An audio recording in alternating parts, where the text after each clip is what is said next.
Wagwan guys, compliment of the season. You are thinking of starting freelancing or jazzing up your game to the next level if you're already earning from freelancing like myself. As a top freelancer, I know it sounds cool that I don't have to stress myself dressing corporate daily, dealing with workplace toxicity, facing Lagos traffic every day, and I can set my own work hour, enjoying things that are not available on a 9 to 5 work routine, like having more time for my family. So we'll be going over the processes that can actually help you thrive as a freelancer in 2025. The step one is for you to jettison that template mentality. I mean, originality is the currency of outstanding success. So while it is okay for you to borrow ideas here and there, but you need to steal like an artist. I mean, you need to always add your own spin to whatever idea you steal. You know, too many freelancers just want to copy and paste. For proposals, I get a lot of requests of people occasionally asking me for my Upwork proposals. I might actually share that here one of these days, where I'm going to share all my winning proposals. So if you are not subscribed to this channel, you should subscribe right now. Have you subscribed?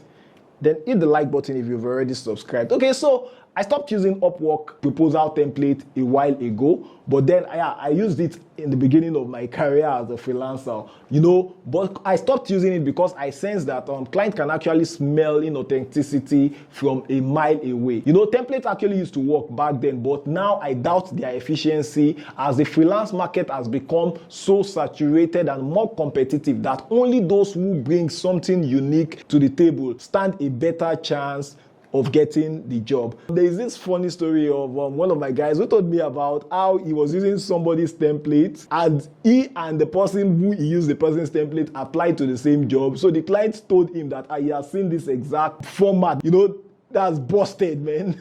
You know, that's when you should have just said, you don't catch me, you don't catch me. You know, I may actually collate and share some of my proposals that actually got me jobs on Upwork here to help you understand how to craft a very good Upwork proposal better. So if you are not subscribed to this channel, you've got to do that right now so you don't miss out on that. Step 2, skills that will crush it in 2025. You know, in the band's voice, you are on a long thing. If you are still doing things like social media work and things like plain copywriting, you are on a long thing. You need to jazz up your game in 2025 since AI wind is sweeping off those easy to do stuff. So you need to learn new skill or improve on your present skill to a degree that AI cannot match. You know, the good news is that there are skills like creative thinking, smart marketing, and app development that AI augments more than it actually replaces for you as a freelancer. So you need to market yourself better, present yourself right to prospective clients by tying your skill to measurable results that you've achieved in the past. For instance, you can tell clients that I improved ABC's comping sales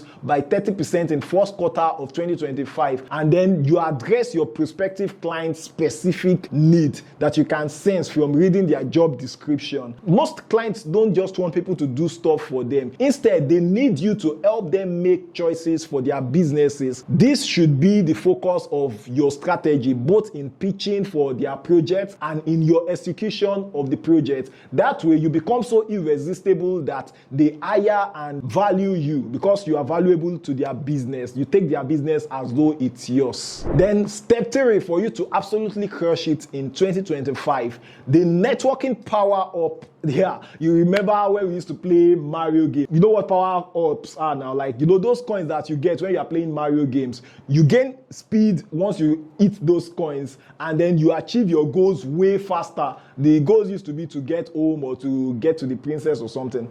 Okay, that's exactly what networking does for you. You know, people often mistake networking for just meeting people and exchanging contact with valuable people. While that is actually part of networking for real, it is just the beginning and not the whole networking thing. You know, what you pitch is not just for your own interest, but you need to pitch something that you know will genuinely help the people that you are networking with. So don't network just for work. Meet people, share ideas, and show true concerns. It would amaze you how often genuine relationships translate to gigs. 2 of my podcast guests, without being asked at all, have referred me for jobs in the US, and I meet one of them actually on LinkedIn. Then talking about LinkedIn, LinkedIn remained the undisputed champion for quality prospects one can network with. Okay, step 4, price like a pro. You know, pricing your service as a freelancer can make or break you. My idea is to ask for more money, as I would rather risk slightly overcharging and let the client argue down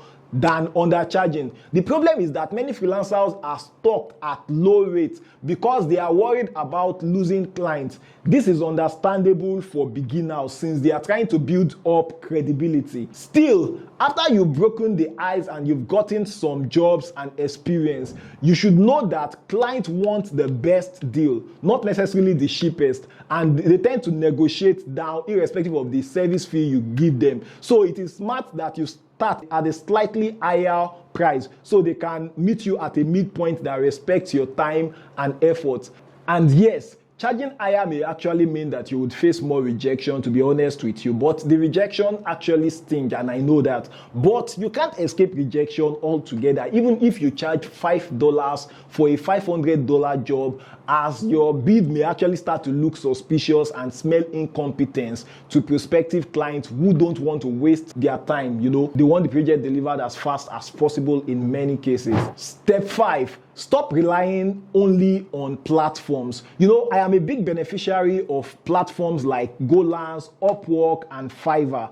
And I'm somewhat cool with the part of my earnings that they take since they actually help me get the jobs. However, some of them, e.g. Upwork and freelancer.com, have gotten worse over the years since they don't only take the service fee for the clients that you get through them, but they charge you for applying for jobs you never got, and they try making money off you, even for your income that they didn't help you get. So this dig deep into your profit as a freelancer. So you need to start focusing on your own personal brand in 2025, and you need to devise strategies to get some more clients outside of Upwork. Consider a simple website and great content you can monetize and use to attract clients when it's ripe enough. You know, when clients come to you directly because they see what you can offer them, the value, not through a platform, it gets you more profit. And also, you can also consider using alternative platforms like Contra. You know, Contra is actually worth considering because